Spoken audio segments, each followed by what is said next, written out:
செய்க தவம் நெஞ்சே தவம் செய்தால் எய்த விரும்பியதையெல்லாம் எய்தலாம் மையகத்தில் என்ற வரிகளுடன் உங்களை வணங்கி மகிழ்கின்றேன்.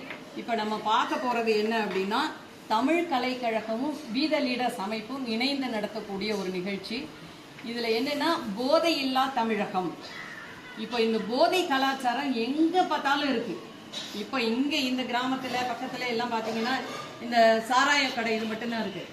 சென்னையெல்லாம் பார்த்தீங்க அப்படின்னா அபீன், அதுக்கப்புறம் இந்த பவுடர்லாம், அதில் என்னென்னவோ பேர்லாம் நிறைய அந்த அளவுக்கு வளர்ந்துருச்சு. ஒரு தீமை ஒரு சாராயத்தில் ஆரம்பித்து 10 ரூபா பாக்கெட்டுக்கு 10 ரூபாயா, அதே மாதிரி சாராயத்தில் ஆரம்பித்தது மிகப்பெரிய ஒரு இங்கெல்லாம் அது இன்னும் வந்திருக்கா அப்படின்னு தெரியல. வந்துருச்சா இங்கேயும்? ஓகே. இந்த அப்படின்னு அதில் என்னென்னவோ ஒரு 10 வகை சொல்கிறாங்க. சென்னையிலலாம் நீ பயமா இருக்கு. என் பசங்களுக்குலாம், என் பையனுக்குலாம் பார்த்தீங்கன்னா 30 வயசு தாண்டிட்டு இருந்தாலும் அப்படியே மனசுக்குள்ள தவிக்குது கிடந்த. ஐயோ, போகிற இடத்துல எவனாவது ஏதாவது சொல்லி கொடுத்துருவானோ போயிடுவானோ, போய் அவன்கிட்ட வந்து ஒரு நாள் ரொம்ப டயர்டாக ஆஃபீஸ்லேருந்து வரான்னு வச்சுக்கோங்களேன், ஏதாவது இப்போ கற்றுட்டு வந்துட்டானா, போயிட்டு வந்துட்டானா, பயமாக இருக்கு. நேரடியாக போய் கேட்கவும் தவிப்பா இருக்கு.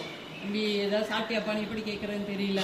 அப்படியே ஒவ்வொரு நாளும் பயந்து பயந்து சாமிகிட்ட அவ்வளோ வேண்டிக்க வேண்டியிருக்கு. எப்படியோ என் பிள்ளைங்களை காப்பாற்றிட்டு இந்த உலகத்திலிருந்து அந்த அளவுக்கு போதை கலாச்சாரம் நிறைய பெருகி இருக்கு.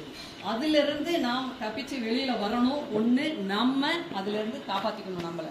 அதுக்கடுத்து 2, நமது குடும்பத்தை சார்ந்த யாரும் அந்த பழக்கத்துக்குள்ள போயிடக்கூடாது. போயிருந்தாங்கன்னா அதுல இருந்து அவர்களை மீட்டுட்டு வரணும். அதுக்கு என்னென்ன வழி? இப்ப யாராவது உங்களுக்கு தெரிஞ்ச நண்பர்களோ அல்லது உங்க உறவுகளோ அந்த அதுக்குள்ள போயிட்டாங்க, ஒரு சாராயம் அடிக்கிறதுக்குள்ள போயிட்டாங்க, போதை கலாச்சாரத்துக்குள்ள போயிட்டாங்க, அவங்களை மீட்டு எடுத்துட்டு வரணும் அப்படின்னா நம்ம இந்த அமைப்பின் மூலமாக அவர்களுக்கு என்னென்னலாம் செய்யணும்? நம்ம டாக்டர் ட்ரீட்மெண்ட் கொடுக்கணும், கவுன்சிலிங் கொடுக்கணும், அவங்களுக்கு சத்தான ஆகாரம் கொடுக்கணும். அவங்க அதுக்கு என்னெல்லாம் சாப்பிட்டா அவங்களோட இறப்பையிலேருந்து, கல்லீரல்லேருந்து, நுரையீரல்லேருந்து எல்லாத்தையும் காப்பாற்றலாம் அப்படிங்கிறத அவங்களுக்கு தெரியப்படுத்தணும். எல்லாத்தையுமே நம்ம தெரியப்படுத்துவோம்.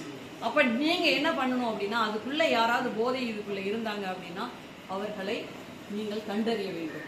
கண்டறிந்து நீங்கள் சொன்னீங்கன்னா யாருக்குமே தெரியாமல் சீக்கிரத்தாக அவங்கள காப்பாற்றலாம். இப்போ இதிலிருந்து நம்ம காப்பாற்றிக்கணுங்கிறதுக்காக ஒரு உறுதிமொழி எடுக்க போகிறோம். இந்த உறுதிமொழி எடுத்தீங்க அப்படின்னா சத்தியமா கடைபிடிச்சே ஆகணும். வாழ்க்கையில நான் சத்தியமா கடைபிடிப்பேனா எனக்கு தெரியல அப்படின்னா நீங்க இந்த உறுதிமொழியை எடுக்க வேண்டாம். சரியா? கொஞ்சம் எல்லாரும் ஏஞ்சிக்கலாம், நெஞ்சில கை வச்சுக்கலாம், இந்த உறுதிமொழியை திருப்பி சொல்லலாம். நான் எடுப்பேனா என்னெல்லாம் எனக்கு தெரியலக்கா, என்னக்கா நான் எடுக்க மாட்டேன்க்கா அப்படின்னா நீங்க நெஞ்சில இப்படி கை வைக்கணும். கையை இப்படி நெஞ்சில வைக்க வேண்டாம், இப்படி இப்படி வைக்கணும் கையை. நான் இதை தொடர்ந்து செய்வனா மாட்டேனா எனக்கு சந்தேகமா இருக்கு அப்படின்னா நீங்க வைக்க வேண்டாம். நாங்க இங்க இந்த சாரும் மேடமும் நாங்களும் யாரும் திட்ட மாட்டோம். நீங்க இதை வச்சு செஞ்சீங்க, நம்பி இதை வச்சு செஞ்சீங்க அப்படின்னா இந்த உறுதிமொழியும் இந்த இப்ப எடுக்கிற இதுவுமே உங்களை காப்பாற்றும்.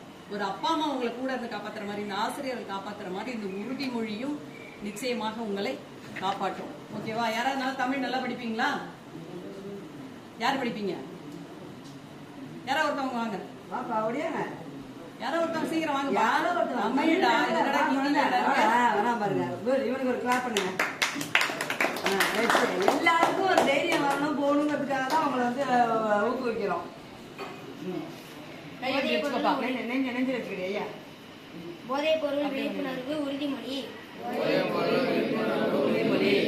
நான் என் வாழ்நாள்களில் ஒருபோதும் எந்த விதமான போதைப் பொருட்களை எச்சூழலிலும் பயன்படுத்த மாட்டேன்.